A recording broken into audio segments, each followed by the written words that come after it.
es ese sentido común el que estamos transformando. Nuestra pelea es una pelea también por el deseo, por el placer, y impacta mucho subjetivamente, nos hace repensar nuestra identidad, nuestra forma de ser en sociedad, y esas transformaciones se están viviendo, y bueno, por supuesto nos encontramos con esas resistencias del sentido común más conservador, pero me parece que esto de ser cada vez más y de poder celebrar nuestro encuentro claramente está cambiando, haciendo cambiar todo, ¿no? Está moviendo las estructuras más arraigadas. El movimiento avanza y en realidad lo que hay que considerar del movimiento es el punto de inflexión, un antes y un después del Ni Una Menos. ¿Sí? Le ha dado, o sea, ha cambiado totalmente, el femicidio pasa a ser una palabra que creo que ya...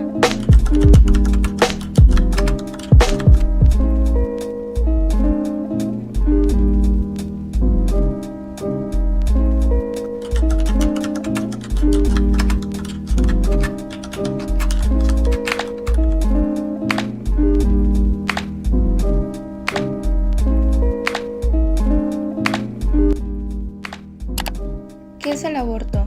El aborto consiste en la interrupción del embarazo y se puede producir tanto de forma espontánea como inducida. Sea cual sea el caso, el aborto concluye con la expulsión del feto a través del canal vaginal. El aborto espontáneo es aquel que no se da de forma intencionada, sino a causa de una serie de complicaciones en el feto o en la madre.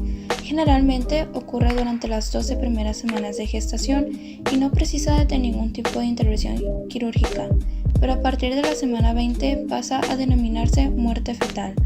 La tasa de aborto espontáneo se encuentra entre el 15 y el 20% entre aquellas mujeres que saben que están embarazadas.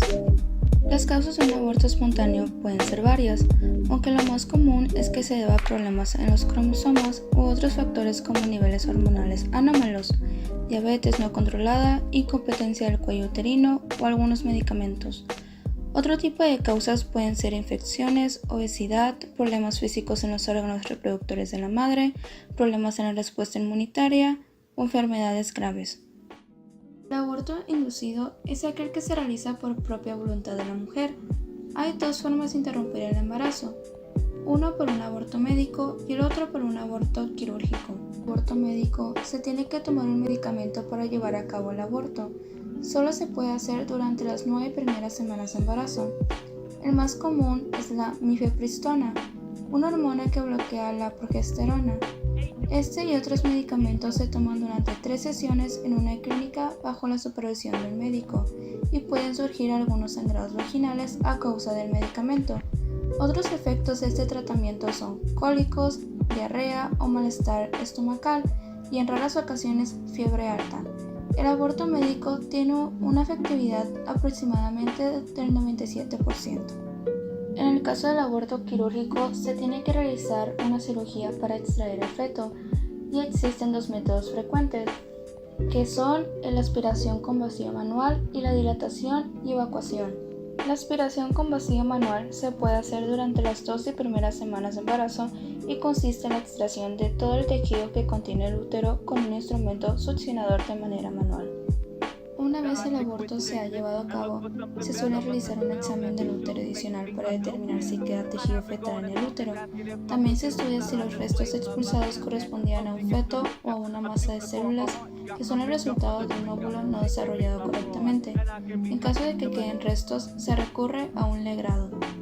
Al cabo de las 3 o 4 semanas de haber sufrido un aborto, el ciclo menstrual vuelve a la normalidad.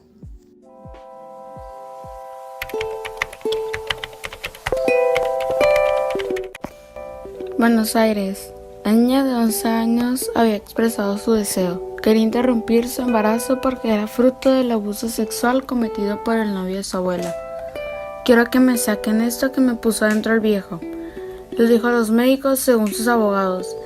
Y la ley estaba de su lado. La violación es una de las pocas circunstancias en las que las argentinas pueden acceder a un aborto legal. Pero las autoridades en su provincia del norte de Argentina vacilaron durante semanas, lo que provocó que la niña fuera forzada a someterse a una cesárea el miércoles 27 de febrero para dar a luz a un bebé que los expertos no creen que pueda sobrevivir. El caso ha revivado el debate sobre los derechos reproductivos y de la mujer en Argentina, que a mediados del año pasado estuvo cerca de legalizar la interrupción de un embarazo en todas las circunstancias hasta las 14 semanas de gestación.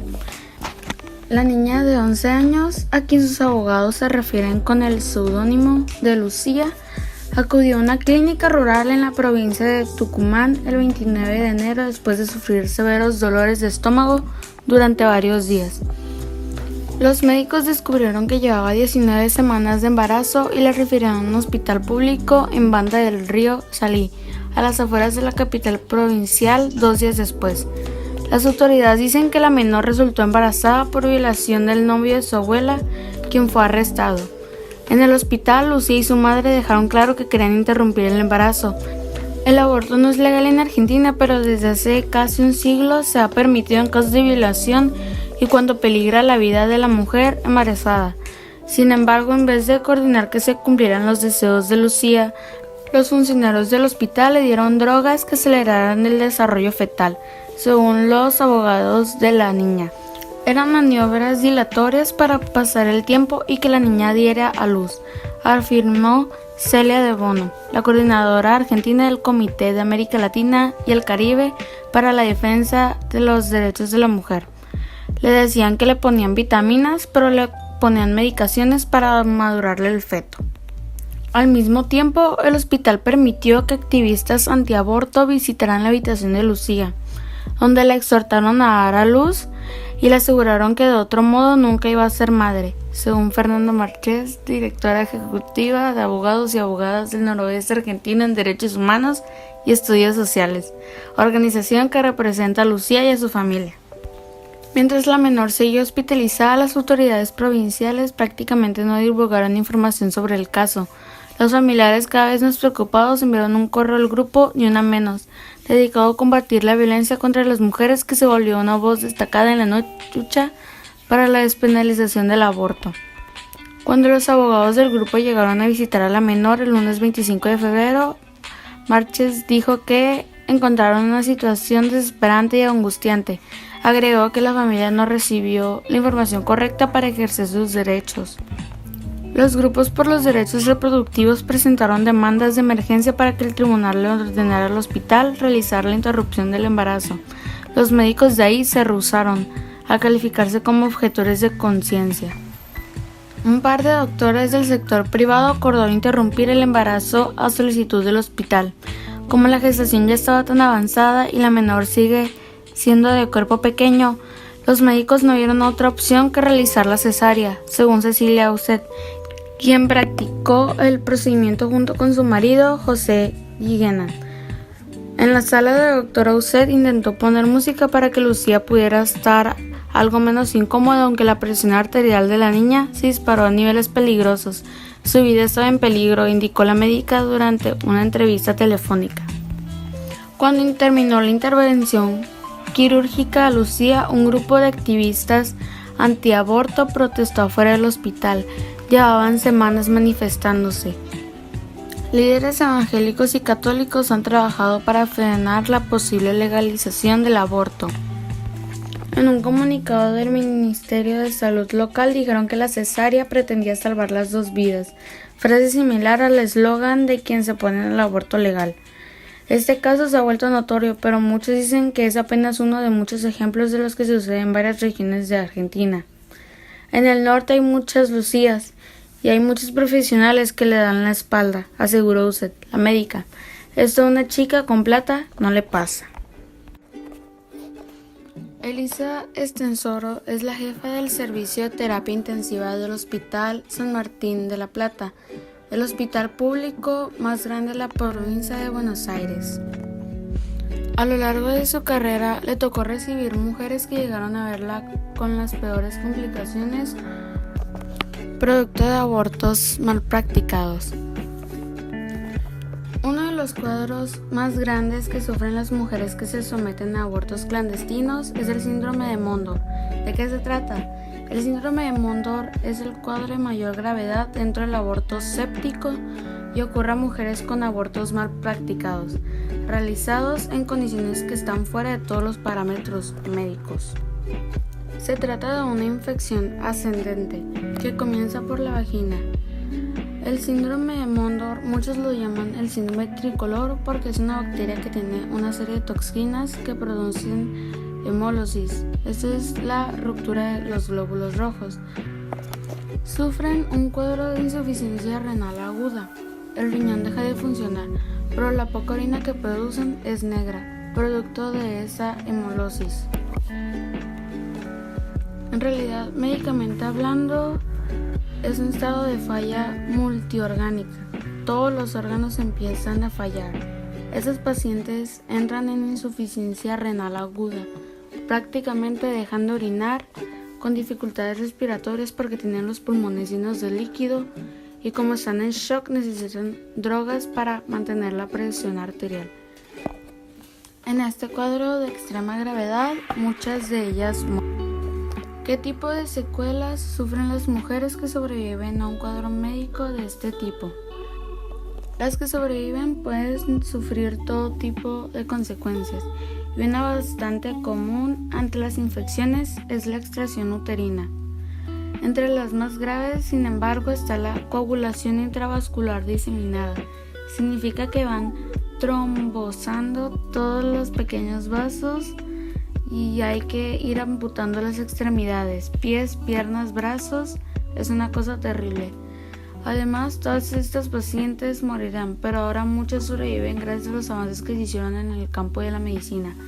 Hace unos 3 años atendimos a una paciente en esas condiciones que perdió las 2 piernas y un brazo. Era una mujer grande que ya tenía varios hijos y que había apelado al aborto por cuestiones económicas. Después de las amputaciones nos dijo, ojalá me hubiera muerto. A nosotros se nos partía el alma. Es tremendo y es injusto. Uno no elige la medicina para pasar por esas cosas. El aborto en Brasil solo está permitido en casos de estupro, riesgo para la vida de la madre y feto anencefalia. La pena para una embarazada que provoca la interrupción del embarazo es de hasta 3 años de prisión. Juliana estaba recién separada y mantenía una relación con un joven cuando descubrió que estaba embarazada. Dijo que no tenía condiciones económicas ni psicológicas para tener otro hijo. Sabía cómo era tener hijos, la responsabilidad de tener 2 hijos, la responsabilidad que siempre recae en la madre. Si está enfermo, es la madre quien lo tiene que cuidar. No puede faltar mucho tiempo al trabajo si no se descuenta. Yo sabía que no quería tener un tercer hijo. Los métodos de prevención, tanto como preservativo como con píldora, son 99% seguros. ¿Pero qué ocurre con ese 1% cuando ocurre y no quieres? Pregunta. Después de intentarlo con soluciones caseras, consiguió un medicamento abortivo. Juliana tomó las píldoras sola en casa. No se lo contó a nadie. Pero empezó a sentir fuertes dolores como efecto del medicamento, que provoca contracciones en el útero antes de expulsar al feto. Asustada, decidió buscar ayuda en un hospital público. El primer médico que me atendió me ayudó. El medicamento no estaba dentro de mí, contó Juliana.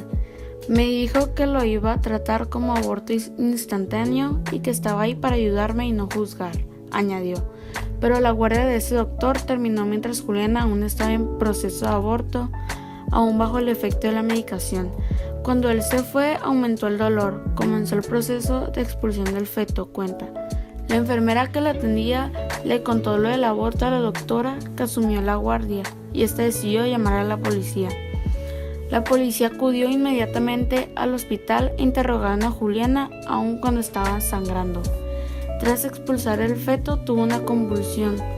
Ellos, los policías, entraron en la sala diciendo que tenía que confesar si no sería esposada e iría a un presidio, relató. Presionada, Juliana acabó confesando que había tomado las píldoras abortivas. Fui hablando y di el nombre del muchacho que me las vendió. Fue detenida en flagrante y para no ser trasladada a una cárcel tuvo que pagar una fianza. El hombre que le vendió los medicamentos la amenazó y la noticia del aborto se esparció por la ciudad. Después de eso recibí amenazas del chico que me vendió la medicación. Fui chantajeada por familiares. Los médicos de mi ciudad saben lo que ocurrió y no me tratan tan bien. relata. Sin recursos para pagar un abogado, Juliana fue representada ante la justicia por la Defensoría Pública de São Paulo. Una petición para archivar el proceso fue denegada por el Tribunal de Justicia de São Paulo. La Defensoría dijo que va a recurrir ante el Superior Tribunal de Justicia, pero independiente de la decisión judicial, Juliana dice que ya se siente juzgada y condenada por la sociedad. Mucha gente me mira mal, algunos recuerdan el caso, me tratan mal, tengo miedo de ser condenada por un crimen que no cometí, porque es mi cuerpo, tengo derechos sobre mi cuerpo, afirma.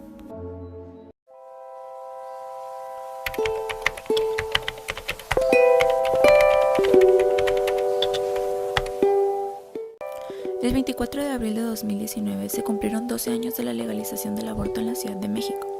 Desde 2007 se han hecho 209.353 interrupciones del embarazo, de las cuales se sabe que hubieron 0 muertes maternas. Aún así, pagar un aborto legal a veces resulta algo imposible para muchas mujeres, y más si no tienen un salario fijo. Según ENDE, 16.3% de las mujeres menores de 25 años pueden pagar un aborto legal, mientras que el otro 83.7% no puede pagarlo. En el caso de las mujeres mayores de 25 años, un 31.4% dijo que sí puede pagar un aborto con su salario fijo. En Ciudad de México existe el Fondo de Aborto para la Justicia Social, María, un fondo de aborto que aprovecha el marco legal que existe en Ciudad de México para cortar las brechas de desigualdad y apoyar a mujeres de todo el país a acceder al aborto legal en esta ciudad, ofreciendo apoyo para pago de transporte, alojamiento, procedimiento, comida y medicamentos, además de acompañamiento, apoyo logístico, informativo y emocional. Esto es algo muy bueno, ya que se sabe que un aborto legal te cuesta entre 2,000 o 5,000 pesos, siempre y cuando el producto tenga menos de 12 semanas.